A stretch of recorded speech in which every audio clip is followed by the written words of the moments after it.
Bismillah ar-Rahman ar-Rahim. Good evening. You're watching the news from the Sultanate of Oman television. First, the headlines.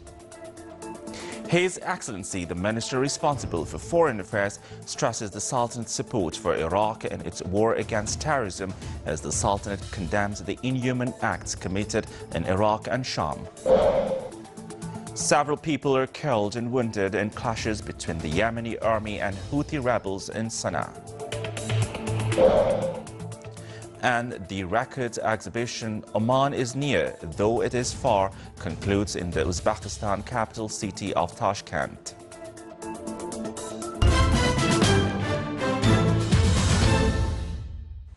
Those were the headlines, and now the news in detail. His Majesty Sultan Qaboos has sent a cable of greetings to Her Excellency President Marie-Louise Calerio-Preca of Malta on her country's independence anniversary. His Majesty the Sultan sent a cable of greetings to His Excellency Khaliphil Young, Governor-General of Belize, on his country's independence anniversary. And His Majesty also sent a cable of greetings to His Excellency President Sergei Sarkisyan of Armenia on his country's independence anniversary.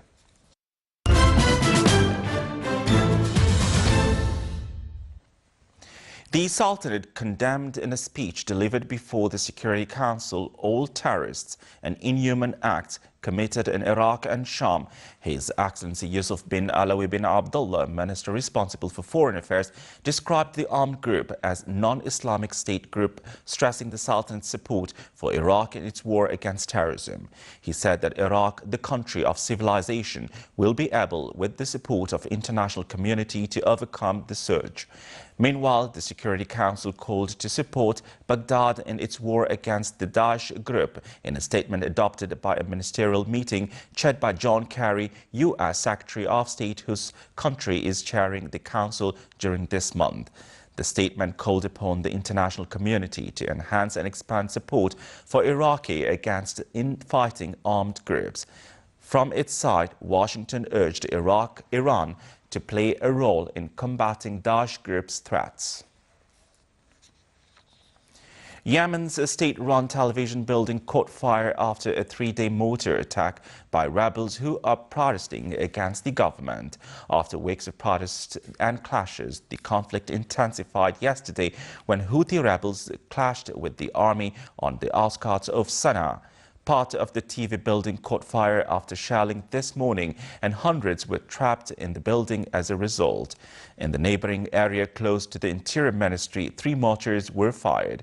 In recent weeks, Houthi protesters have blocked the main road in Sana'a's area and held in the ministries, calling for the ousting of the government and the restoration of subsidies cut by the state in July as part of economic reforms. Turkish intelligence agents brought 46 hostages seized by Daesh militants in northern Iraq back to Turkey today after more than 3 months in the captivity, in what President Tayyip Erdogan described as a covert rescue operation. Security sources said that the hostages had been released overnight in the town of Tel Abyad on the Syrian side of the border with Turkey after being transferred from the eastern Syrian city of Raqqa. The hostages, who included Turkey's Consul General diplomats, children and special forces soldiers, were seized from the Turkish consulate in Mosul on June 11th during the lighting advance by the insurgents. Turkish Prime Minister Ahmet Davutoglu said that the authorities had worked tirelessly for the hostages' release. The United States hopes to make headway next week towards a deal to curb Iran's nuclear program in talks already underway in New York between Iran and major powers ahead of the November 24th deadline. Iranian Foreign Minister Mohammad Javad Zarif says there is every prospect a clean deal can be reached. He added that Iran is not interested in nuclear weapons and wants to enrich only to make reactor fuel. It seeks to keep the enrichment activities robust, but Washington wants deep cuts in the program because it can also be used to make the fissile core of a warhead. Fire officials in the U.S. state of Oregon said a new wildfire burned across an estimated 150 acres, prompting the evacuation of at least 50 nearby homes. Emergency crew have also been fighting the blaze about 40 kilometers west of Portland from the air using water retrieved from the nearby Hag Lake. Meanwhile, a prolonged drought has contributed to a massive wildfire burning in Northern California. The King Fire, which authorities said is deliberately set and chewed through nearly 2.5 of square kilometers timber and vegetation about 60 miles east of Sacramento. Still to come in our news bulletin. Photokina is a commercial exhibition specialized in photography field held every 2 years at Cologne, Germany.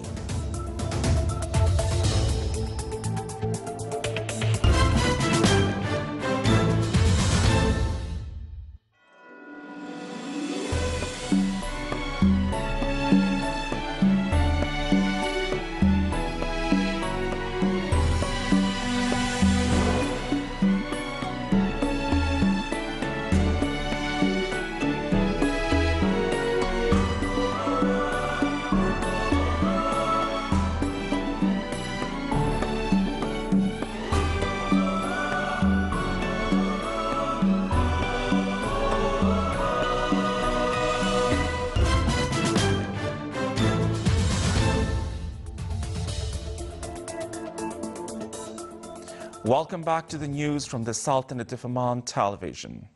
In the city of Tashkent in Uzbekistan, the activities of a record exhibition Oman is Close, Though It Is Far, concluded. The event was organized by National Records and Archives Authority. It aimed to highlight the Omani records treasure and acquaint researchers and academics with the civilizational legacy of Oman and its relations with the rest of the world. The exhibition contained different Omani and international records that retold aspects of a deep-rooted Omani history, in addition to a number of manuscripts, coins, stamps, and navigational maps. It also included photos on Oman-Uzbekistan relations and some touristic and archaeological sites in the Sultanate. His Excellency Dr. Abdullah bin Nasser Al-Harrasi, Chairman of the Public Authority for Radio and Television, signed in Paris a Memorandum of Understanding (MOU) with France Media Group on cooperation in various media fields. His Excellency, the Chairman of the Public Authority for Radio and Television, said that the MOU covered three main media aspects, namely exchanging media expertise between the two sides, exchanging media products of both establishments, and training. He added that some steps in the field of media training had been already started before this MOU. His Excellency toured the building of the media group. Meanwhile, the French side commended the equanimity of media tendency in the Sultanate and its ability in dealing with rapid challenges and events in the region. Salalah Methanol Company signed 7 agreements related to social responsibility to support the finance a number of development projects and programs. It was signed under the auspices of His Excellency Dr. Rashid bin Asafi Al-Huraibi, Chairman of Tender Board, at the 2nd annual dinner party by the company in Rotana Salalah Hotel. The agreements included financing of constructing dialysis units in Dhaka and Mirbat Hospital, financing 5 international scholarships in cooperation with Taqatuf Pioneers, in addition to purchase equipment for people with special needs, and financing purchase of laboratory devices for 3 schools, besides supporting sports, summer activities in the Governorate of Dhofar, and constructed roads for families to hire cave in the Wilaya of Mirbat.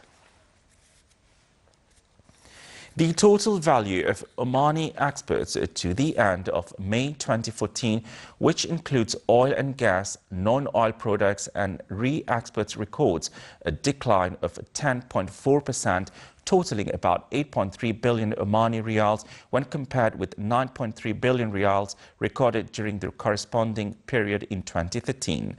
Recently released trade and export statistics issued by the National Center for Statistics and Information revealed that the decline it attributed to the decline in oil and gas exports by 9.9% from 6.1 billion Omani riyals by end of May 2013 to 5.5 billion riyals by end of May 2014. The total value of merchandise imports through sea, land and air outlets declined by 14.6%, totaling 4.7 billion Omani riyals by the end of May 2014, compared to 5.4 billion riyals during the same period in 2013. Photokina is a commercial exhibition specialized in photography field. It is held every 2 years at Cologne, Germany, with the participation of more than 800 institutions from 132 countries. This round of Photokina included various events to celebrate 175 years since the photography started.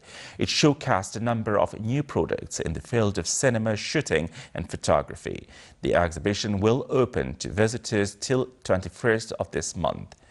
Representatives of the biggest companies at photography and printing field gathered to discuss the future of this industry. Photokina also showcased the highlights and most effective photographs during the last 2 years.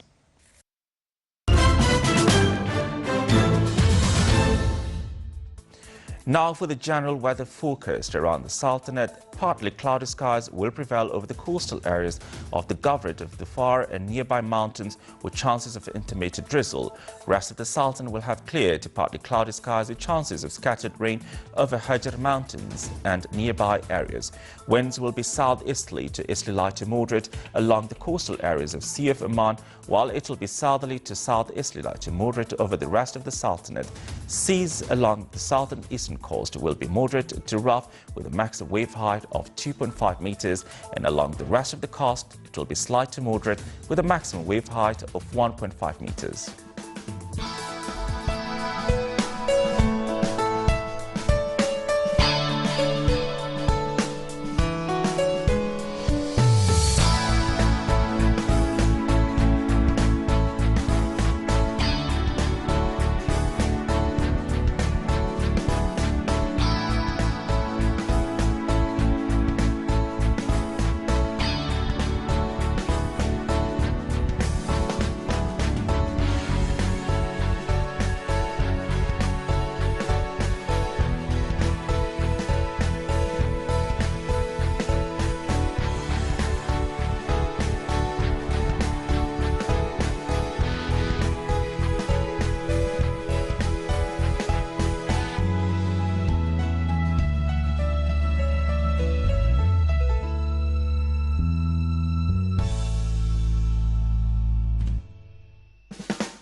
This is the Sultanate of Oman television. Before we end tonight's bulletin, here are the main points once again.